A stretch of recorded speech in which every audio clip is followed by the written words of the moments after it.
Right here, we see a digital representation of a containerized environment locking securely into a host operating system. Achieving this exact setup, installing and configuring Docker Desktop on Windows 11 using the WSL2 backend, is our objective today. By the end of this tutorial, you will prove your setup is successful by pulling and running your very first official Docker container straight from your command line. Before downloading any software, we have to verify your system meets the baseline hardware requirements. You must be running Windows 11 with a 64-bit processor, have at least 4 GB of system RAM, and possess full administrator access to your machine. These specifications are strict physical requirements. Safely dividing up system resources to run hardware-level virtualization on a local machine. In this configuration window, verify the Use WSL2 instead of Hyper-V box is checked. Leave it checked and click OK to unpack the files. When the installer finishes, it presents an Installation Succeeded screen with a prompt to close and restart. Click it to perform your second mandatory system reboot. This final restart solidifies the integration between Docker's engine and your new WSL2 backend. Your operating system has transitioned from setup into active deployment. Log back into Windows, open your Start menu, and launch Docker Desktop.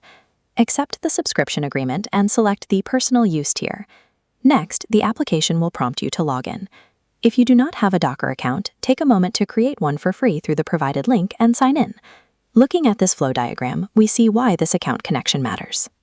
Linking your local application to the centralized Docker Hub repository allows you to easily push your own completed images into the cloud and retrieve existing packages directly to your machine. Upon a successful login, you will arrive at the main Docker dashboard interface. Right now, your local images and containers lists are completely empty. The dashboard is a blank slate because your engine is idling, waiting for your first command to spin up a container. We are looking at a live split-screen view. To test the engine, open your standard Windows command prompt and type docker run hello-world. Press enter. The terminal prints a sequence of actions. First, it fails to find the image locally. Next, it reaches out to Docker Hub, pulls the files down to your machine, and successfully executes them, printing a final Hello from Docker message. Now shift your attention back to the Docker Desktop application interface.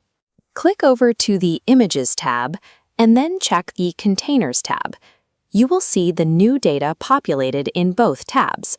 The interface shows the exact Hello World container you just launched, confirming that it ran 55 seconds ago. The visual UI is directly tracking your background terminal actions. Generating that terminal output and observing the container register in your user interface proves the complete operational integrity of your setup. You have successfully installed Docker on Windows 11 and are fully prepared to begin your development work.